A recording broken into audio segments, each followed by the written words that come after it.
नमस्कार मित्र, आता नाही करत जास्त बुराई की रिचार्ज संपलाय माझ्या मनात।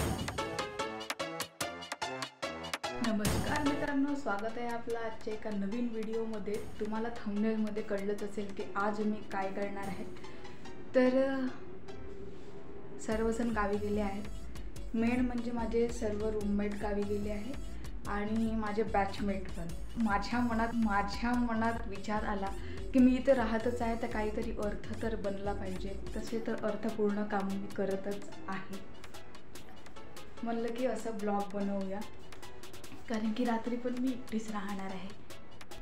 ब्लॉग सुरू करण्याआधी काही क्रायटेरिया आहे आपल्या ब्लॉगचे, जे की मी 24 तासात कसं राहणार आहे त्या बाबतीमध्ये। तर मी तुम्हाला सांगते, क्रायटेरिया नंबर 1, मला हॉस्टेलच्या बाहेर नाही जायचं आहे। क्रायटेरिया नंबर 2, मला आज एकटं राहायचं आहे।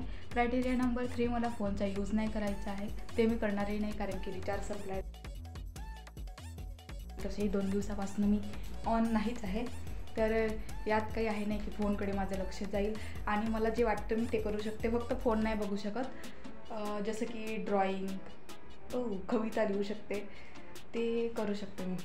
तर आजच्या 24 तासांमध्ये माझ्या अवतीभोवती कोणी मनुष्य प्राणी नाही राहणार आहे आणि इंटरनेट अवेलेबल नाही आहे, वायफाय बंद आहे। कधी तो मीन्स माहीत नाही, वायफाय कधी कामात नाही आपला हॉस्टेलचा।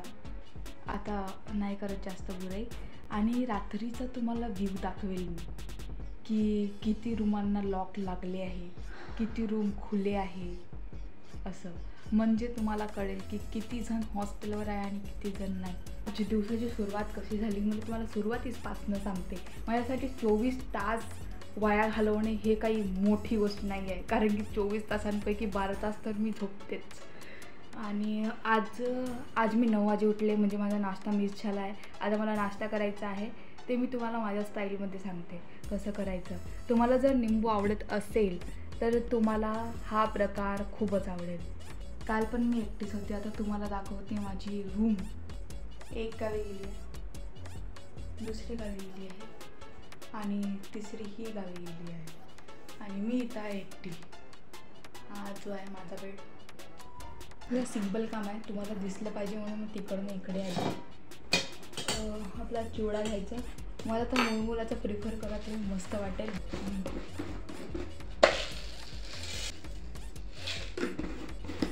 हे झालं की थोडासा 1 चम्मच पाणी, जर पाणी पण संपलं आहे तर थोडासा आहे ते यूज करते।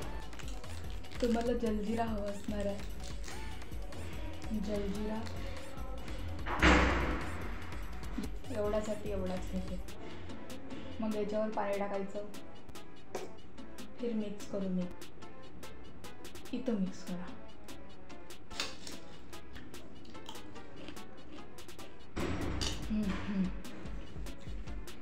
असं करून फक्त तुम्ही खाऊन बघा। मला तर नाश्ता झाला आहे। ज्यांना आंबट आवडते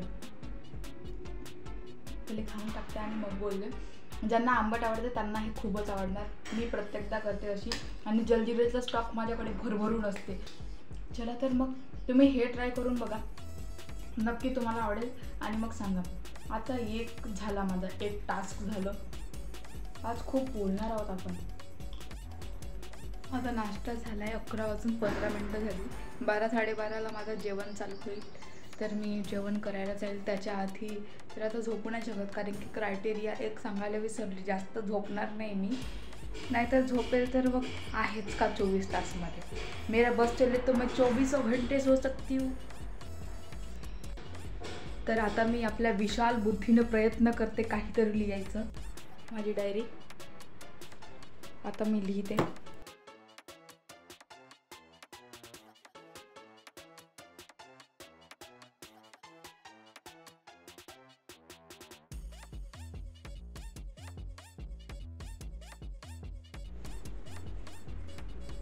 तर तुम्ही बघलं असेल मी किती लिहत होती विचार करून। तर आता 12:30 वाजले आहेत आणि माझी कविता जे काही होतं ते लिहून झालं। आता मी जेवायला चालली आणि वापस आल्यावर मग तुम्हाला वाचून दाखवते।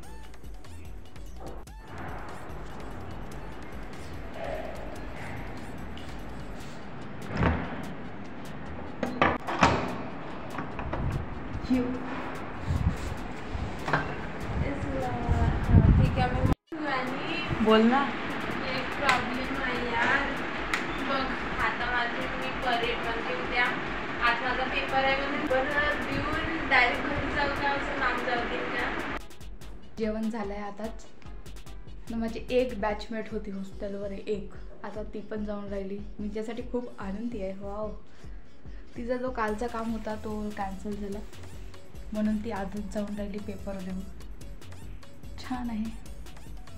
बॅचमेट नाही आहेत, सिनियर्स आहेत काही, पण सिनियर्ससोबत आपण भांगणात आहे करू नाही शकत, नाही तो अपना बच जाएगा बँड.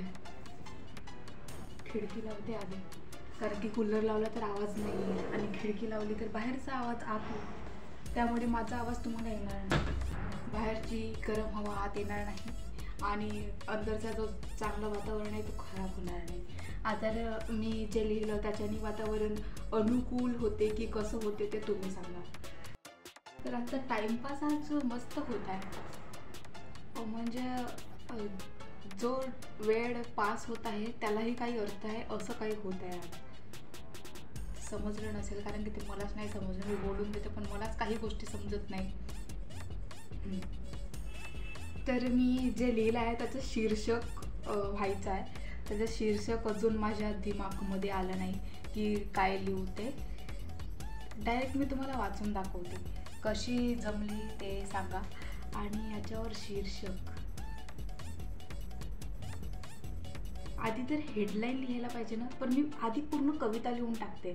म्हणजे असं आहे की अंगणवाडीसाठी मी पुस्तक काढली आणि मग त्याच्या काही दिवसानंतर मला कळली का ही अंगणवाडीसाठी मी काढली होती. मी थोडा विचार करते याला कोणता शीर्षक देऊ. शीर्षक देते आधी आणि मग तुम्हाला सांगते, कारण की आज आपल्याकडे वेळच वेळ आहे, झोपायचं नाही आहे, टाईमपास करायचा आहे आणि तुम्हाला माझं बोलणं ऐकायचं आहे. शीर्षक आहे मनुष्य आणि जीवन. जो मनुष्य आपल्या जीवनामध्ये संघर्ष आणि पुढे जातो, अपयश मिळालं तर तो स्वतःला काय समजून घेतो, तर मोटिवेशनल सारखा आहे मनुष्यासाठी. 1 2 3 स्टार्ट. हिंदीमध्ये लिहिलं आहे मी. जीवन एक संघर्ष मानो मनुष्य जिसकी तलवार है. जीवन एक संघर्ष मानो मनुष्य जिसकी तलवार है. रणभूमि में हो खड़े तो भूलना मत श्री कृष्ण तुम्हारे साथ है. बस मन ही मन में विचलित हो तुम, ना कोई हमारे साथ है. जरा देखो चारों ओर सदा जलवायु तुम्हारे पास है. अब सोचोगे तुम इस विषय में तो ये प्रश्न तुम्हें सताएगा, श्री कृष्ण से जलवायु का रणभूमि में क्या नाता होगा. सुनो, सृष्टि के हर कण कण में श्री कृष्ण है. तुम मानो या ना मानो श्री कृष्ण हर क्षण क्षण में है. जब हार तुम्हें भेंट मिले उसे स्वीकार कर जीतना श्री कृष्ण है. जहाँ ढूंढते हो तुम उन्हें वो तुम्हारे ही भीतर है. तर अशी काही माझी कविता होती. माझा वेळ 2 तास इथं गेला आहे. जेव्हा आपण काही गोष्टींसाठी वेळ देतो त्यामधनं काहीतरी मिळतं. ज्ञान नाही देतात आम्ही. ज्ञान तो ऐसा देते हैं जैसे कि 50 की उम्र पार कर ली हो और ज्ञान देने लग जाते हैं. पता चला कि 15-25 साल भी नहीं हुए जन्मे हैं. हां, तर या व्हिडिओमधला तुम्हाला सर्वात आवडलेला पार्ट मला सांगाल. मला वाटते आपल्यामध्ये थोडं कम्युनिकेशन बॅरियर आहे, कारण की तुम्ही कमेंट नाही करत, त्यामधनं मला समजतही नाही की मी जे करत आहे ते बरोबर, म्हणजे ते आवडतं की नाही हे मला समजत नहीं है. तो कम्युनिकेशन बैरियर को तोड़ देंगे आज. तो ऐसा प्रण लो थोड़ा और कमेंट कर देना इस पूरे ब्लॉग का फेवरेट पार्ट बता के. मला नेक्स्ट ना थोडी मोटिवेशनल कविता लिहावी लागेल, कारण की 15 ते 18 या कालावधीमध्ये माझा रिझल्ट लागणार आहे. तो की चांगला लागला पाहिजे, सर्वांचा चांगला लागला पाहिजे. आमची बॅच एकदम फर्स्ट क्लास, आमची बॅचचा रिझल्ट एकदम फर्स्ट क्लास लागला पाहिजे हीच ईश्वरचरणी प्रार्थना आहे माझी. आता मी ते तुम्हाला का सांगत आहे त्याचा विचार करते आहे. मला भीती वाटत आहे थोडी की लास्टच्या दिवशी जो ब्लॉग बनवला होता एक्झामच्या दिवशी त्याचा अनुकरण न करता मला त्याच्या आधी जे परिश्रम केले त्याच्यानुसार रिझल्ट लागला पाहिजे. शायद वरती आले कोणी.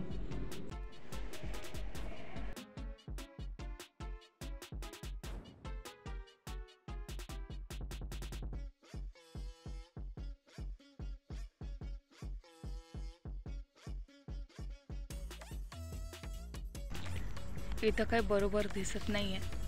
तर संध्याकाळची वेळ झाली आहे, 6:30 पावणे 7 वाजले. तर जास्त ब्लॉग नाही बनवणार. झोप पण झाली मस्तपैकी एकदम.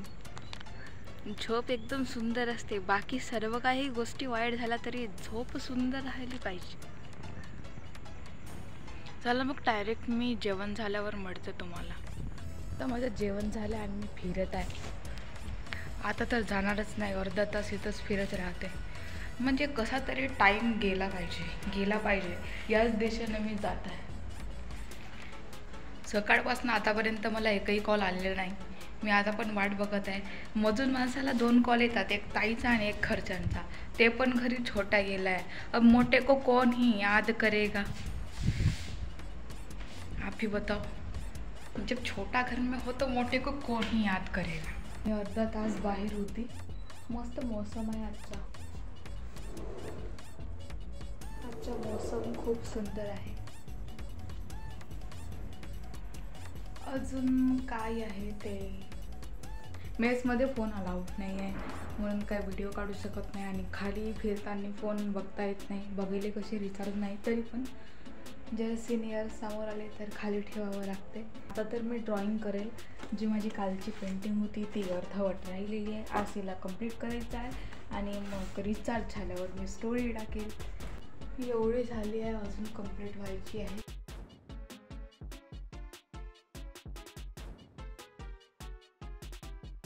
माझी पेंटिंग ऑलमोस्ट झाली आहे, पण ती आधी अधुरी दिसत आहे. बघा, हे असं झालं, हे झाड एवढे झालं आहे. आता ही स्पेस खाली दिसत आहे. आता मी विचार करत आहे की तिथं काय काढू. आणि विचार करून काही आगळं वेगळं काढलं की ही गेली, कामातूनच गेली. मला सांगते, पहिल्यांदा मी शेड कसा दिला होता बघा. पहिल्यांदा शेड नव्हता जमला, आता पण शेड जमला नाही आहे. ब्ल्यू ग्रे आणि ब्लॅक मिक्स नाही झाला आहे बरोबर. पण ठीक आहे, फर्स्ट टाइम आहे तर ओके ये चलता है इतना. तर आता रात्रीची वेळ झाली आहे. मी तुम्हाला 12 वाजे वगैरे दाखवेल किती रूमांना लॉक लागला आहे, किती रूमांना नाही लागला आहे ते. आणि अजून काय, आता किती वाजले तरी 9 साडेनऊ झाले असतील. 9 साडेनऊ झाले. जर मला आता आठवलं काय काढू आणि मी काढली तर मग तुम्हाला दाखवेल.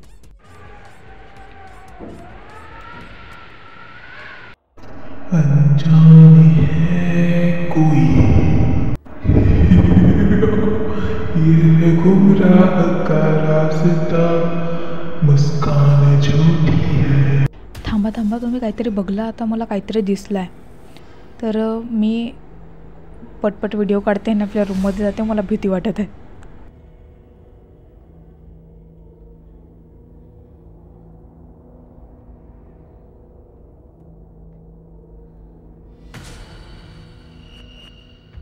यहाँ कुछ तो ज़्यादा गडबड है दोस्तों.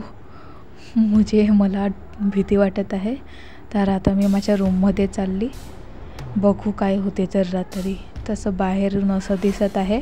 काही नोटीस केलं का, आता व्हिडिओ थोडा ना वेगळा दिसत आहे. अरे अंदर तर नॉर्मलच दिसत आहे, मग बाहेर तसं कशा दिसत होता एकदा, पण आता तर बरोबरच दिसत आहे. बघलं मी तुम्हाला दाखवली की किती रूमांना लॉक लागला आहे आणि कितीला नाही. तर माझ्या फ्लोअरवर ऑलमोस्ट गेलेत सर्वजण. काही सिनियर्स आहेत आणि मी आहे. रात्र सुरू झाली आहे.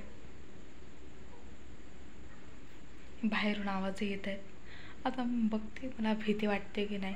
कालची रात्र पण मी एकटीच होती. माझ्यासाठी काही नवीन नाही आहे. जे म्हणत असतील किंवा त्यांना वाटत असेल कि मैं तो अकेला रह सकता हूँ, मैं तो अकेली रह सकती हूँ, मुझे किसी की ज़रूरत नहीं है. बेटा पहले बिना फ़ोन के 2-3 दिन रह के देखो, फिर पता चले इंसानों के बिना वैसे भी रह लेते हो तुम लोग फ़ोन देख के. आता माझ्याकडे फ़ोनही नव्हता आणि कोणीच नव्हते. तर खूप साऱ्या कुत्र्यांचा आवाज येत आहे बाहेरून. मला भीती नाही लागत, कारण की मला हे सवय झाली आहे. नमस्कार मित्रांनो. तर आज आहे 13 तारीख जो कालचा ब्लॉग होता तो 12लाच सुरू झाला होता. तर आज 10 वाजे त्याला 24 तास पूर्ण होतील, म्हणून इथून मी कंटिन्यू करत आहे. आणि सकाळच्या काही गोष्टी सांगते मी. मला एक गोष्ट आज कळली की आपण कोणाला गुड मॉर्निंग म्हणतो तर ती एकदम एनर्जीमधून म्हणायला पाहिजे, एनर्जेटिक होऊन, कारण की मग दुसऱ्यांना पण खूप छान वाटतं. आज मी सकाळी सकाळी माझ्या टीचरला म्हणजे वार्डनला गुड मॉर्निंग म्हणली, तर त्यांनी एवढ्या सुंदर प्रकारे गुड मॉर्निंग म्हणलं की असं वाटलं की माझा दिवस बनला. तर आजचे 24 तास इथेच संपले समजा. चॅलेंजमधून मला काही गोष्टी कळल्या त्या मी तुम्हाला शेअर करते, कारण की शेअर करायसाठीच ते चॅलेंज केलं. 24 तास तुम्ही एकटे राहू शकता, मे बी. मला तर वाटते मी राहू शकते फक्त 24 तास. मला असेच अजून 2 दिवस काढायचे आहेत, ते माझ्यासाठी थोडं अवघड राहील.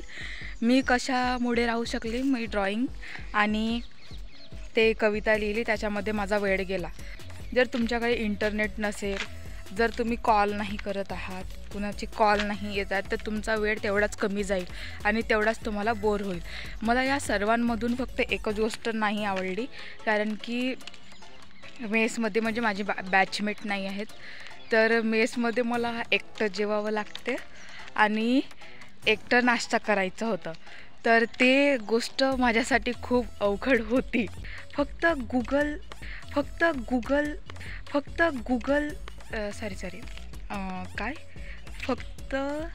फक्त जिओवाल्यांचे मॅसेज बिना नेट नाही येऊ शकतात, तर त्यांच्यासाठी माझ्याकडून असे ताड्या वाजल्या पाहिजे कि आपके जियो नंबर का रिचार्ज समाप्त हो गया है, कृपया कर रिचार्ज कीजिए. वा वा, म्हणजे त्यांच्यातच एवढा बळ आहे की नेट नसतानाही मेसेज येऊ शकतात. तुम्हाला आजचा व्लॉग कसा वाटला ते मला कमेंट सेक्शनमध्ये सांगा. या पूर्ण ब्लॉगमधला तुमचा आवडता पार्ट सांगा. लाईक शेअर सबस्क्राईब करणं विसरू नका. चला तर मग गुड बाय.